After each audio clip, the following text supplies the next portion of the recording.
And welcome to study IQ। मैं दिव्यांशी और आज मेरे साथ इस इंटरव्यू सेशन में जुड़े हैं मसरूर आलम जी, जिन्होंने Delhi subordinate service selection board examination 2021 clear किया है। मैं स्वागत करती हूँ मसरूर जी आपका स्टडी IQ पर और आपको ढेर सारी बधाई। Thank you ma'am, thank you. आपने मुझे गोल्डन अपॉर्चुनिटी दी इस प्लेटफॉर्म में मेरी स्ट्रेटजी अपनी शेयर करने की, और मैं ज़्यादा से ज़्यादा कोशिश करूंगा कि मैं अच्छी तरह समझा सकूं ऑडियंस को और क्लैरिटी दे सकूं कि और इसके बारे में बहुत बढ़िया तरह में समझा सकूं। मैं आशा करता हूं मैम। मसरूर आलम जी, आगे बढ़ने से पहले मैं चाहूंगी आप थोड़ा सा इस एग्जामिनेशन के बारे में बताएं। मैम, जैसे कि आपने बताया, DSSB का फुल फॉर्म है Delhi subordinate service selection board. और ये एक ऐसा एग्जाम है मैम, जिस एग्जाम को क्लियर करने के बाद आपको दिल्ली गवर्नमेंट के अंदर एक जॉब करने की एक अपॉर्चुनिटी मिलती है। और इसके साथ साथ मैम, इसमें सबसे बड़ी बात ये कि ये स्टेट गवर्नमेंट जॉब है। कहीं पे भी आपको करेंगे तो सिर्फ स्टेट के अंडर ही करेंगे वो। And the second one is ma'am कि उसमें सबसे बड़ी बात है कि हैंडसम सैलरी है इसमें ma'am. About 60,000 per month starting salary है मैम इसकी। तो ये IAS से भी ज़्यादा सैलरी की बात करते हैं। 42 ग्रेड पे में आती है सबसे बड़ी। और ये एक ऐसा अपॉर्चुनिटी कि आप अपने साथ और भी जो है एग्जाम को ये कर सकते हैं, आप प्रिपेयर कर सकते हैं। फॉर एग्जांपल, आपको सिविल सर्विस का प्रिपरेशन करनी है तो आपको एम्पल ऑफ टाइम दे सकता है आपको कि वो आपको सिविल सर्विस की तरफ भी आप रुझान हो सकता है, आप कर सकते हैं, आप उसके बारे में तैयारी कर सकते हैं उसमें। तो ये एक बेटर अपॉर्चुनिटी है। और और जो जो जॉब्स होते हैं, जैसे बैंकिंग सेक्टर्स हो गया या फिर कोई और सेक्टर, वहाँ पे टाइम की बहुत ज़्यादा, मतलब बोल सकते हैं कि बहुत शॉर्टेज होती है वहाँ पे। और ये एक ऐसा अपॉर्चुनिटी कि आप कम से कम अपने घर में भी आप कर सकते हैं आप, और ऊपर से आपके पास टाइम बहुत होता है। तो ये एक अपॉर्चुनिटी देता है DSSB क्लियर करने के बाद। मसरूर आलम जी, आपने एग्जामिनेशन के बारे में एक ओवरव्यू दे दिया। क्या मिनिमम एलिजिबिलिटी होती है इस एग्जामिनेशन में बैठने की? मैम, क्वालिफिकेशन की अगर हम बात करते हैं एलिजिबिलिटी की, तो इसमें सबसे बड़ी बात है कि इसमें सीटेट मांगते हैं, सेंट्रल टीचर्स एलिजिबिलिटी टेस्ट, जो CBSE द्वारा कंडक्ट किया हुआ एग्जाम होता है। तो इसको आपको पास करना ज़रूरी है। और साथ में आपको 2 ईयर का डिप्लोमा करना ज़रूरी है इसमें मैम। 2 ईयर का डिप्लोमा होता है स्पेशल एजुकेशन में, और उसके साथ साथ सीटेट कंपलसरी है। तो ये एक ऐसा है कि इसमें सिर्फ वही बच्चे बैठ सकते हैं मैम जो सिर्फ 2 ईयर्स का डिप्लोमा एंड सीटेट एलिजिबल होते हैं। और एज क्राइटेरिया मैम, अगर इसकी बात करते हैं तो लगभग 30 ईयर्स का होता है, और नंबर ऑफ अटेम्प्ट अनलिमिटेड है। जैसे आप DSSB के बारे में बता रहे हैं और इससे आप स्पेशल एजुकेटर बनेंगे, what are you going to be work profile, क्या रोल्स एंड रिस्पॉन्सिबिलिटीज होंगे? मैम, रूल्स एंड रिस्पॉन्सिबिलिटी इस तरह की होती है कि जैसे कोई एक इंक्लूसिव एजुकेशन, जैसे हर गवर्नमेंट स्कूल में एक इंक्लूसिव सेटअप बना रखा है मैम, जिसमें जो जो चिल्ड्रन विद स्पेशल नीड्स हैं उनको मेन स्ट्रीम में लाने की बात करते हैं, ताकि उनको एक इन्फीरियरिटी कम्प्लेक्स नाम की कोई चीज ये मतलब जनरेट ना हो, और वो नॉर्मल बच्चों के साथ भी पढ़ सके। तो हमारा एक कर्तव्य होता है कि जो बच्चे, क्योंकि नॉर्मल नॉर्मल टीचर्स जो होते हैं वो ढंग से उनको गाइड नहीं कर पाएंगे। फॉर एग्जाम्पल, कोई बच्चा विजुअली इम्पेयर्ड है, उसको ब्रेली स्क्रिप्ट नहीं आती जो नॉर्मल टीचर्स हैं, और हमें क्या होता है, हमें पूरा ओवरऑल हर चीज का पढ़ाया जाता है। कोई बच्चा मेंटल रिटार्डेड है तो उसको किस तरह से जो है डील करना है स्कूल्स में, तो वो हमें जो है दिखाया, मतलब ये करवाया जाता है उसमें। तो ये सबसे बड़ी रिस्पॉन्सिबिलिटी है। और गवर्नमेंट ने हर एक स्कूल्स में एक स्पेशल एजुकेटर के लिए एक प्रावधान दिया भी है कि एक स्पेशल एजुकेटर होना चाहिए, ताकि जो बच्चे स्पेशल नीड्स है इनका, वो काफी ज्यादा उसमें उनको उनको भी पढ़ने का मौका मिल जाए और उन्हें मेन स्ट्रीम में लाने की कोशिश की जाए। तो गवर्नमेंट ये की है। तो ये तो आपने बताया रोल्स एंड रिस्पॉन्सिबिलिटीज। अपने एग्जामिनेशन के बारे में किस तरीके से आपने तैयारी की और आपको कब इस एग्जामिनेशन के बारे में पता चला, उसके बारे में बात करते हैं। मैम, एग्जामिनेशन के बारे में पता चला तो सबसे पहले तो मैम, क्योंकि मेरे मतलब जो जितने भी फैमिली मेंबर्स हैं वो इस लाइन पे हैं, मतलब स्पेशल एजुकेटर नहीं बट टीचिंग फील्ड में है वो। तो स्पेशली मेरे father is PGT chemistry in government of NCT of Delhi. तो उन्होंने जो है इस हिसाब से जो है उन्होंने बोला कि जो है DSSB का एक एग्जाम होता है, उसको क्लियर करना होता है। तो और मेरे कलीग भी खुद जो है जिन्होंने मेरे को स्पेशल एजुकेटर के बारे में बताया, तो उन्होंने खुद क्लियर कर रखा था DSSB स्पेशल एजुकेशन। तो उन्होंने बोला कि जो है आपको जो है सबसे पहले 2 साल का डिप्लोमा करने के बाद सीटेट, इवन मुझे मैम सीटेट के बारे में तक पता नहीं था, आपको पता है कि बता दूं, सीटेट के बारे में तक नहीं पता था कि सीटेट होता क्या है। पहले मेरा दिमाग में ये था कि मैम जो है मैं ये कर लूंगा, 2 साल का डिप्लोमा कर लूंगा, उसके बाद छोड़ दूंगा, कोई कोई काम नहीं है, उसके बाद सीटेट वीटेट देखते रहेंगे, ऐसे मतलब इस तरह से किया था मैंने। और तो फिर मैंने सोचा कि नहीं, अब क्योंकि एक अब आपने कोई कोई कोर्स कर लेते तो उसको जब तक आप एंड तक लेके नहीं जाए तो मतलब एक तरह का बेकार हो जाएगा वो एक तरह का। तो मैंने जाया करने नहीं दिया। तो मैंने ये सोचा कि जो है मैं सीटेट दे करके देन उसके बाद फिर मेरे को बोला गया कि आप जो है D SSB की तैयारी करनी पड़ेगी।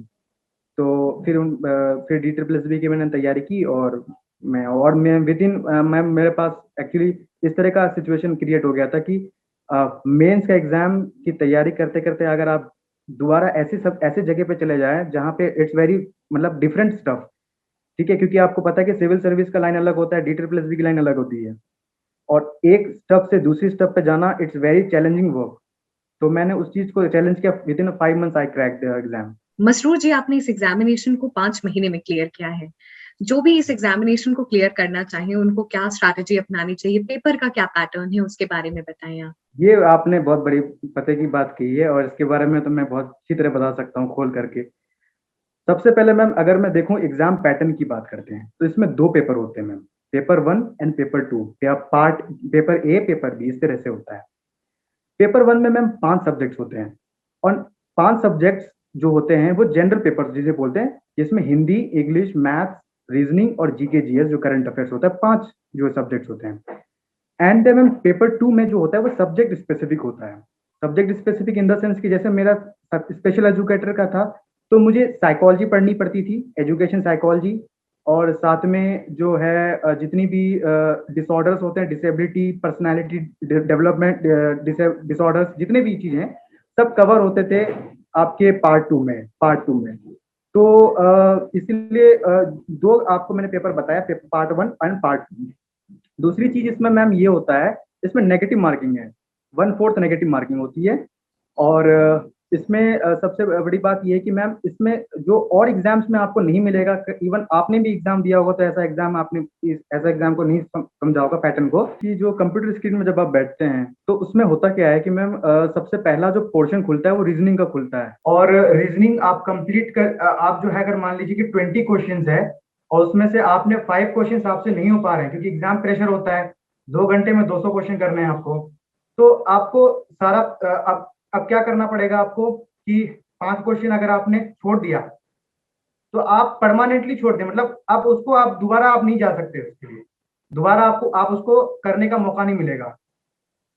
आप नहीं समझ पाया कि जैसे मान लीजिए कि आपने कंप्यूटर स्क्रीन में बैठे 20 क्वेश्चंस मिले, उसमें से आपने 15 क्वेश्चंस कर लिए, 5 क्वेश्चन ऐसे हुए जो आपसे नहीं हुए, तो आप जो नहीं हुए तो इसका मतलब और एग्जाम में क्या होता है कि आप दोबारा मतलब पूरा एग्जाम करने के बाद तब आप उस 5 क्वेश्चन जो आपसे नहीं हुए उसमें आएंगे आप, ताकि वो जो छूटे हुए क्वेश्चन है आप कर सकें। बट इसमें ये प्रावधान नहीं है इसमें। इसमें आप जो है ऐसा नहीं है कि आप जो है रीजनिंग आपने ये कर दिया, 5 क्वेश्चन अगर नहीं किए तो आप उसको छोड़ दीजिए आप, क्योंकि उसके बाद आपको ऑप्शंस नहीं मिलेंगे, उसके बाद आपके पास कोई चॉइस नहीं है। और दूसरी बात मैंने ये बताना चाह रहा था कि इसमें स्ट्रिक्ट फॉलोइंग होता है कि पहले सबसे पहले रीजनिंग ही खुलेगा। मान लीजिए आप मेरे को GK GS करने का मन है तो मैं GK GS नहीं कर सकता हूँ, मैं करूंगा क्या, मैं सबसे पहले होता क्या है तो रीजनिंग का पैटर्न, तो रीजनिंग आप मुझे करना कंपलसरी है, देन उसके बाद GK GS करना कंपलसरी है, देन मैथ्स करना कंपलसरी है। You can not switch from one subject to another कि मुझे पहले मैथ्स करना है, मुझे GS करना है, ऐसा कुछ नहीं है। आपको कंपलसरी है कि पहले सबसे पहले रीजनिंग ही करना है।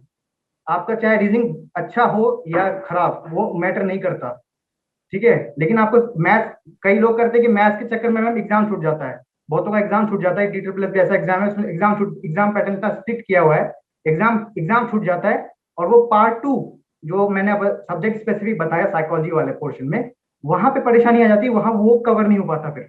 यानी कि जो एग्जामिनेशन में फिर से एक बार बता देती हूँ सभी दर्शकों को कि अगर आप DSSB एग्जामिनेशन पहली बार अटेम्प्ट करने जा रहे हैं, वो कंप्यूटर बेस्ड टेस्ट है, और जो पोर्शन 2 सेक्शन पहले है उसको पहले अटेम्प्ट करना है और पूरा अटेम्प्ट करके ही आप दूसरे मॉड्यूल पे जा सकते हैं। You can skip and come back to the portions. इसलिए जो है उसको टाइम मैनेजमेंट एक बहुत इंपॉर्टेंट फैक्टर इस यहाँ पर आ जाता है। मसरूर जी, हम टाइम मैनेजमेंट आपसे समझेंगे कैसे एग्जामिनेशन में होना चाहिए। और दूसरी चीज जो इम्पोर्टेंट है वो मैं सोर्सेज के बारे में जानना चाहूंगी, both for paper 1 and paper 2। Ma'am time management, as far as time management is concern, time management में मैम ये है कि आपको अगर आप एग्जाम से पहले आपको मॉक टेस्ट वगैरह होते हैं, सबसे पहले वहीं से प्रैक्टिस करनी स्टार्ट करनी पड़ेगी आपको। जैसे कोई इंस्टीट्यूट है, तो उस इंस्टीट्यूट का कोई कुछ मान लीजिए कि कोई उन्होंने टेस्ट जो है लॉन्च किया है। जैसे हर प्लेटफॉर्म, हर इंस्टीट्यूट कोई ना कोई टेस्ट लॉन्च करता है, ऑनलाइन टेस्ट होता है जैसे। तो उस टेस्ट को आपको एकदम रिलीजियसली उसको देना कि आप जो है रीजनिंग सबसे पहले मुझे करना है, तो रीजनिंग मुझे कम से कम एटलीस्ट आपको 10 मिनट्स के अंदर, कम 10 मिनट्स भी तो मैंने बहुत बोल दिया, मतलब 10 मिनट्स के अप्रोक्स जो है कब करना पड़ेगा आपको, 10 10 10 10 करके आपको एक सब्जेक्ट में करना पड़ेगा। उसके बाद ज्यादा फोकस करना पड़ेगा पार्ट 2 में। मैं फिर बता रहा हूँ, पार्ट 2 में फोकस करना पड़ेगा, क्योंकि ये 100 मार्क्स का है, 100 नंबर का है ये, और 100 नंबर अगर चला गया तो सिलेक्शन नहीं होता। सबसे बड़ी बात ये है, अगर आपका पार्ट 1 अगर मान लीजिए खराब चला गया, पार्ट 2 ठीक चला गया, तो आपको बैलेंस तो हो जाएगा ना, तब आप सिलेक्शन हो जाएगा। लेकिन पार्ट 2 अगर खराब चला गया, पार्ट 1 का कोई भरोसा नहीं होता, क्योंकि जीके जीएस किसी का अच्छी होगी तो मैथ बढ़िया नहीं होगी, रीजनिंग बढ़िया होगी तो उसकी इंग्लिश हिंदी बढ़िया नहीं होगी, तो उसमें ये नहीं होता। लेकिन अगर आप पार्ट 2 में जाएंगे, तो पार्ट 2 में आप सोचिएगा कि ज्यादा से ज्यादा टाइम स्पेंड करें पार्ट 2 में। पार्ट 1 के लिए अगर 1 आवर दे रखा है, तो अप्रोक्स 1 आवर के अंडर ही, लगभग 50 मिनट्स के अंदर पार्ट 1 आपको कंप्लीट करना है, 50 मिनट्स के अंदर, ठीक है। और उसके बाद आपको मैक्सिमम में जाना है पार्ट 2 में। Then coming to your second question ma'am, कि आपने पूछा था मुझसे मसरूर जी, आपने टाइम मैनेजमेंट के बारे में बताया। मैं चाहती हूँ आप थोड़ा सा अपने जो रिसोर्सेज फॉलो किए पेपर 1 पेपर 2 दोनों के लिए, उसके बारे में आप समझा पाए। ठीक है मैम। देखिए पार्ट 1 में रिसोर्सेज की अगर हम बात करें मैम, तो जैसे मैंने बताया पहले कि इसमें 5 सब्जेक्ट होते हैं, GK GS, Hindi, English, reasoning और मैथ, 5 सब्जेक्ट्स होते हैं। और इस 5 सब्जेक्ट्स में मैम सबसे बड़ी बात यह है कि जो जैसे रीजनिंग और हिंदी, इंग्लिश, ये सब है, एसएससी सीएचएसएल जो होता है, combined higher secondary level, 10+2 level तक का, उतना आपको कवर करना है। मतलब जैसे रीजनिंग का है, रीजनिंग में एनालॉजी हो गया, दैट मीन डिसीजन मेकिंग हो गया, पैटर्न फॉर्मेशन हो गया, कोडिंग डिकोडिंग हो गया, ब्लड रिलेशन हो गया, इतने सारे टॉपिक्स हैं। अब इन टॉपिक्स को बच्चे क्या करते हैं, एसएससी सीजीएल लेवल की तैयारी करते हैं, बट वो फ्रूटफुल नहीं है। इसको आप 10+2 लेवल तक करें। और सोर्सेज मैंने देखा मैम, कोचिंग मटेरियल की जरूरत पड़ती है। जैसे मैंने स्टडी आईक्यू के ऐप से मैंने जो है जीके जीएस की भी मैं तैयारी किया था मैंने, तो और जो साइकोलॉजी हो गया या ये पोर्शन जो हो गया, तो उस पोर्शन में मैंने मैम जो है कि 10+2 लेवल तक अगर कर लेते हैं आप, तो हो जाता है। तो ये सोर्स है। आप एसएससी की अगर तैयारी करते हैं, तो वो आपका जनरल पेपर 1 के लिए काफी हो जाएगा। मसरूर जी, ये तो आपने बहुत ही comprehensive strategy triple S D examination की शेयर की, और मुझे लगता है बहुत सारे लोगों को समझ में भी आया होगा कि ये बहुत ही अच्छी अपॉर्चुनिटी है जिसको नहीं पता है। एक और चीज मैं जानना चाहूंगी कि क्या इसको खाली दिल्ली के ही लोग दे सकते हैं या फिर अलग जगह के लोग ही दे सकते हैं? ऑल ओवर इंडिया का होता है इसमें, ऑल ओवर इंडिया होता है मैम। इसमें कोई भी इंसान बैठ सकता है। बट इसमें सबसे बड़ी बात मैं ये बताना चाहूंगा कि जो ओबीसी कैटेगरी के होते हैं ना मैम, अदर बैकवर्ड कास्ट, तो उनमें क्या होता है कि मैम दिल्ली का होना जरूरी है। बस ये है, थोड़ा सा इसमें ये है, एक नॉर्म्स है कि इसमें दिल्ली का होना जरूरी है। ओबीसी वाले कोई भी स्टेट के ओबीसी नहीं भर सकते मैम, मतलब भर तो सकते हैं, बट उनको वो जनरल एज ट्रीट किया जाएगा, उसको उसको कैटेगरी में नहीं रखा जाएगा। भर तो सकते हैं कोई भी स्टेट के, बट अगर ओबीसी के हम बोल रहे हैं कि मैं बिहार से हूँ या फिर यूपी से हूँ, और वो जाकर के जो है दिल्ली में जाकर के ओबीसी में करे, तो वो नहीं हो पाएगा मैम, क्योंकि दिल्ली वाला ओबीसी मांगता है।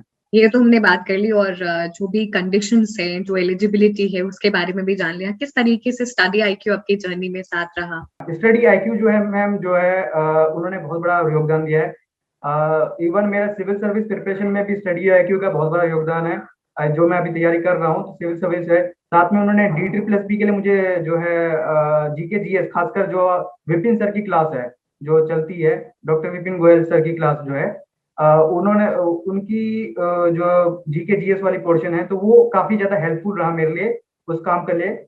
और क्योंकि जब अगर 20 क्वेश्चंस होते हैं, तो 15 क्वेश्चंस जो होते हैं मैम, अप्रोक्स सोच लीजिए कि करंट अफेयर से पूछता है। आउट ऑफ, अगर आपको जो है 20 क्वेश्चंस दिए गए हैं, अगर आपको 15 क्वेश्चन सिर्फ करंट अफेयर से पूछ दिया जाए, तो इट्स वेरी टफ। कि क्योंकि करंट अफेयर्स ऐसा नहीं होता कि मतलब डे टू डे अपडेट करते रहना पड़ता है, स्टैटिक आप तब भी कर सकते हैं। जैसे मैं एक एग्जांपल शेयर करना चाहूंगा मैम, जैसे मुझे एग्जाम में एक क्वेश्चन आया था कि इंडस वैली सिविलाइजेशन जो सिंधु घाटी सभ्यता है, उसमें जो लोग ब्रश करते थे, टूथ ब्रश करते थे, वो किस चीज का बना हुआ रहता था? ठीक है, तो उसमें ऑप्शन था एक एज ए डायरेक्टिक इंडिका, जैसे नीम का जो साइंटिफिक नेम है, बट वो ऑप्शन में नहीं था। इस बार ये उसका आंसर नहीं था, सटीक आंसर नहीं था, वो कोई और ऑप्शन था। तो इसमें ये है कि आप थोड़ा सा फायदा ये रहता है इसमें कि सर की जो क्लासेस होती है स्टडी एक्यू में, खासकर विपिन सर की, तो उन्होंने वो काफी ज्यादा हेल्पफुल रही मेरे लिए, क्योंकि वो जो कॉन्सेप्ट बताते हैं वो डायरेक्ट एग्जाम में भी पूछता है। ऐसा नहीं है कि सर जो कुछ बताते हैं तो वो सब हवा हवा ही है, क्योंकि वो एक एक्सपीरियंस टीचर है। और मुझे अगर मौका मिला तो मैं विपिन सर से मिलूंगा अभी, अगर मुझे बहुत अच्छा लगता है कि कोई टीचर मेरी हेल्प करता है। तो ये मैं स्टडी एक्यू में मेरा बहुत बड़ा योगदान रहा। मसरूर जी, मुझे लगता है अगर विपिन सर आपकी बात को सुन रहे हैं तो he must be very proud of you clearing this examination, और पूरी टीम की तरफ से आपको ढेर सारी शुभकामनाएं। धन्यवाद। थैंक